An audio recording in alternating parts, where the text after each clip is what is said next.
Chapter number 10 physical education का name है training and doping in sports.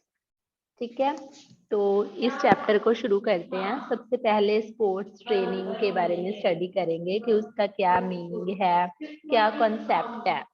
अपनी book open कर लो, बुक से ही रीड करके आपको एक्सप्लेन कर रही हूँ। Meaning and concept of sports training. Sports training का क्या मीनिंग है एंड क्या कॉन्सेप्ट है। फर्स्ट पैराग्राफ में लिखा है the most basic definition of training is the process in which an individual is taught knowledge and skills required for a particular task। क्या है कि जो मोस्ट बेसिक, सबसे बेसिक डेफिनेशन है जो ट्रेनिंग की, वो ये है कि ये एक ऐसा प्रोसेस है जिसमें किसी एक इंडिविजुअल को, किसी एक पर्सन को नॉलेज सिखाई जाती है। उसको क्या चीज taught की जाती है? नॉलेज।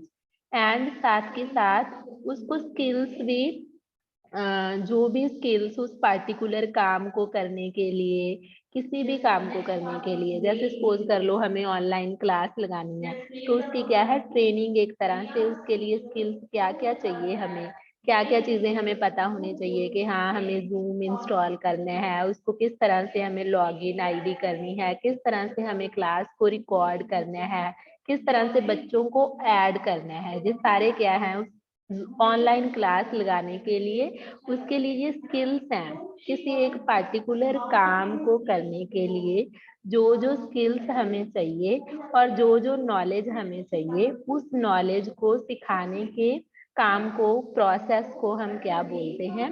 ट्रेनिंग बोलते हैं। ट्रेनिंग का मतलब है कि ये एक ऐसा प्रोसेस है जिसमें किसी पर्सन को नॉलेज सिखाई जाती है और स्किल्स बताई जाती हैं कि किसी एक पार्टिकुलर काम को करने के लिए क्या क्या चीजें हमें चाहिए। उसके बाद इसकी डेफिनेशंस देखो, अलग अलग पर्सन्स ने दी हुई हैं। In the context of sports training has been defined as. सबसे पहले वैट्सो। वैट्सो की डेफिनेशन क्या है?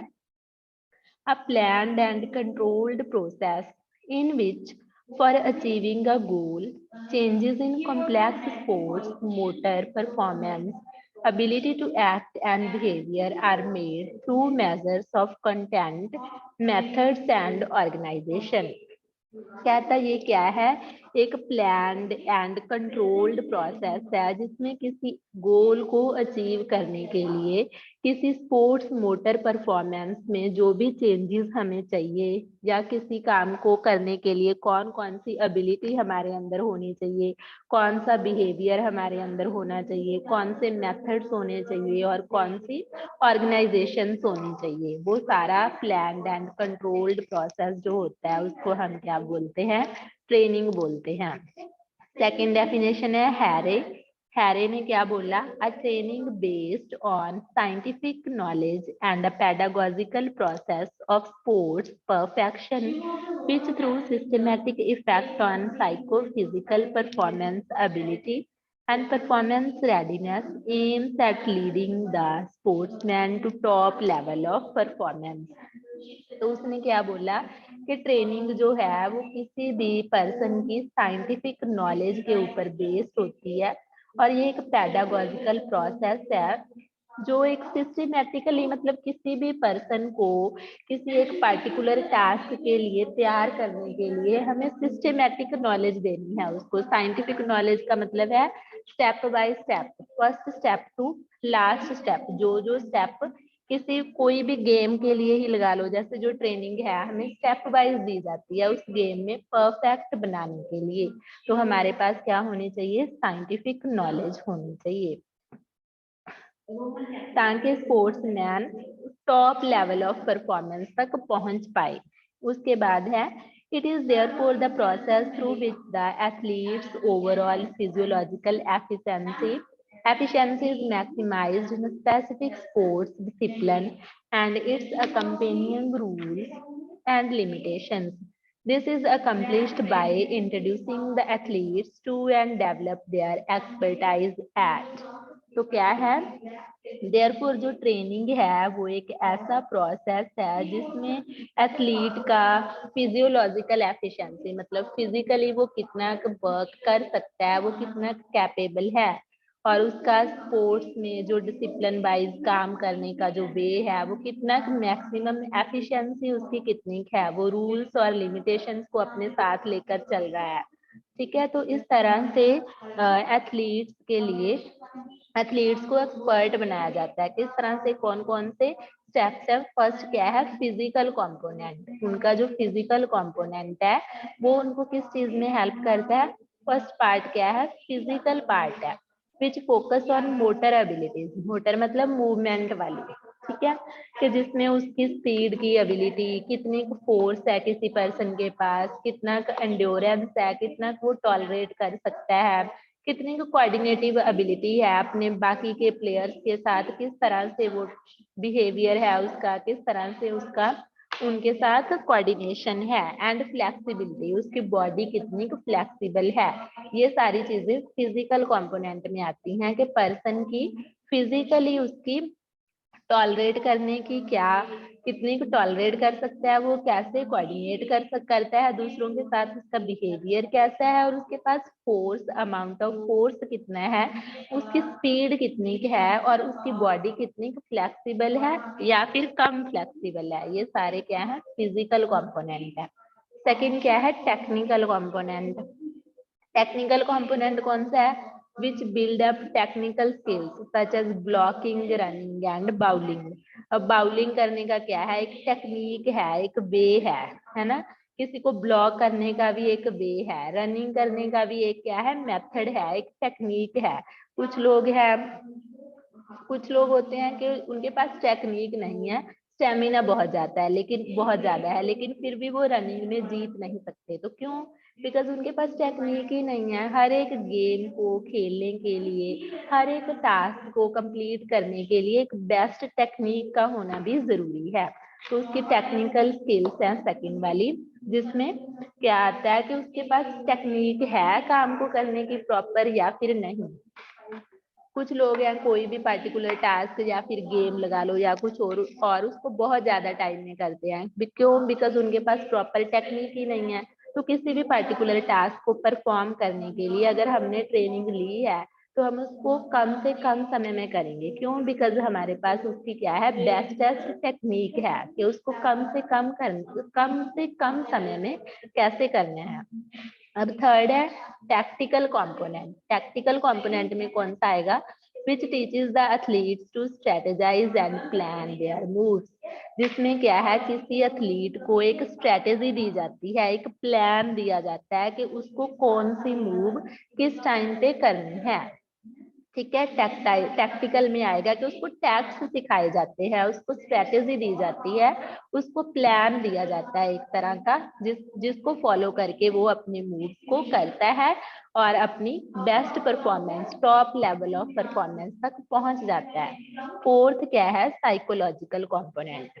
साइकोलॉजिकल में आएगा हमारी मेंटल हेल्थ, हमारी इमोशनल इंटेलिजेंस के जो which boost the mental and emotional intelligence of athletes, grooming their personality for the better.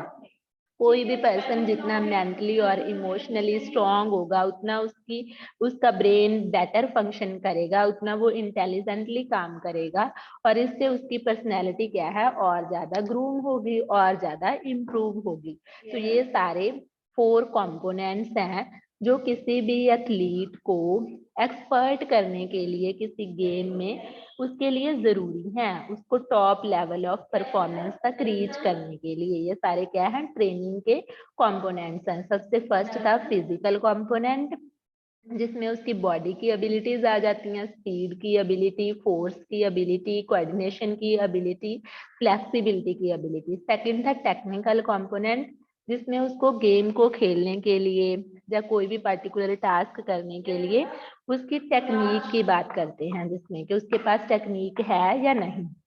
Third क्या है, टैक्टिकल के स्ट्रेटेजी एंड प्लान सिखाया जाता है एथलीट को। फोर्थ क्या है, साइकोलॉजिकल कंपोनेंट, जिसमें उसकी मेंटल और इमोशनल इंटेलिजेंस की बात की जाती है। इतना क्लियर है बेटा सबको?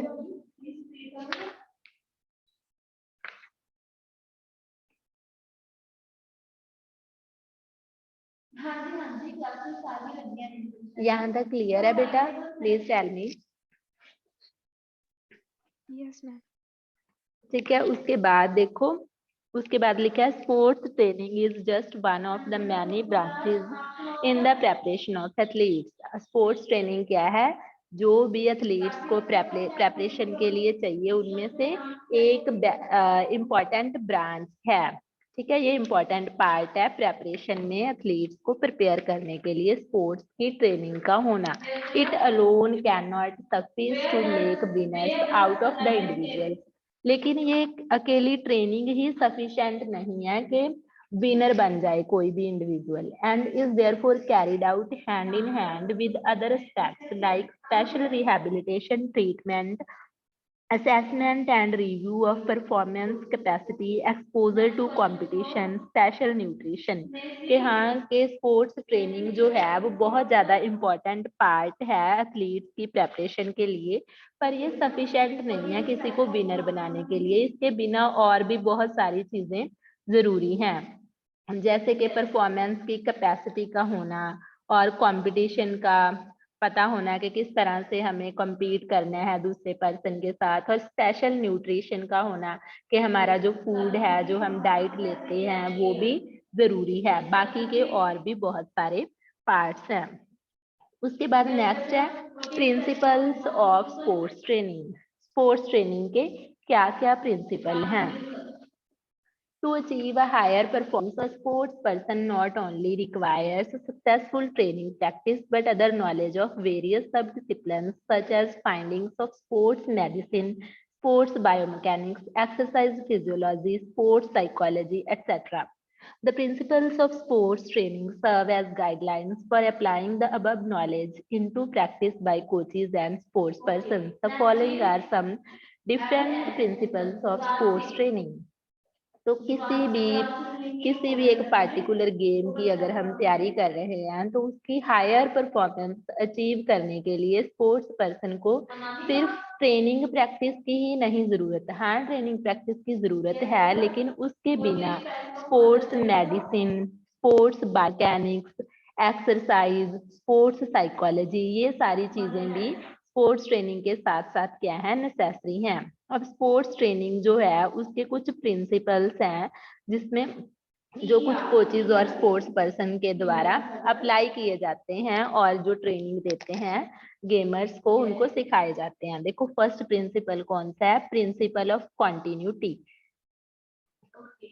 फर्स्ट प्रिंसिपल क्या है, this principle stresses on the importance of a continuous training process. मतलब क्या है कि ऐसा ना हो कि कोई भी पर्सन अगर किसी गेम की ट्रेनिंग ले रहा है, वो फर्स्ट डे करे, सेकंड डे स्किप कर दे, थर्ड डे फिर कर ले ट्रेनिंग, फोर्थ डे फिर ना प्रैक्टिस करे, तो इस तरह से नहीं होगा। कॉन्टिन्यूटी होनी जरूरी है, लगातार मतलब डेली करना है। कि इसमें इसी चीज पे जोर दिया जाता है, इसी चीज पे स्ट्रेस दिया जाता है कि किसी भी ट्रेनिंग के लिए उसका कॉन्टिन्यूस प्रोसेस होना जरूरी है, कि हमें वो ट्रेनिंग कॉन्टिन्यूसली करनी है, डेली करनी है, फिक्स टाइमिंग है हमारी। According to it, there should not be prolonged periods of inactivity between each training session। ऐसा ना हो कि बहुत ज्यादा लॉन्ग टाइम, जैसे हमने 1 डे की टू पहले 10 दिन कंटिन्यूसली की, उसके बाद 1 मंथ तक स्किप ही कर दिया, ट्रेनिंग ही नहीं की, तो किस तरह से कोई पर्सन उस गेम में परफेक्ट होगा। तो हर एक काम के लिए हमें कोई भी कुछ भी अगर हम कर रहे हैं तो उसमें क्या होना चाहिए, कॉन्टिन्यूटी होनी जरूरी है। Discontinuity often results in decreased physical abilities of sports person.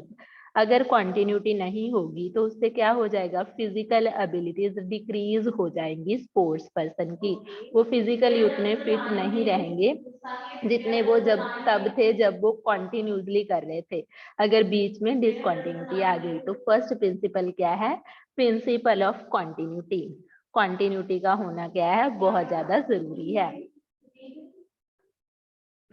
इतना समझ आ गया बेटा? यस और नो? Yes ma'am. ठीक है, तो अभी आप यहाँ तक कल प्रिंसिपल ऑफ कॉन्टिन्यूटी तक रीड करोगे घर से, उसके बाद बाकी के प्रिंसिपल कल को करेंगे। कल को मैं आपको पीडीएफ शो कर दूंगी तो हम पीडीएफ से करेंगे, ठीक है? Okay ma'am. इधर मैम क्वेश्चन आंसर सेंड कर दो। ओके बेटा। चैप्टर कंप्लीट होने पर कर दूंगी। नहीं मैम, एक ਤਾਂ ਇਹ ਸੀ ਵੈਸੇ ਇੱਕ ਹੋਰ ਚੈਪਟਰ ਸੀਗਾ ਸਰ ਸਾਨੂੰ ਉਹਦੇ ਕੁਐਸਚਨ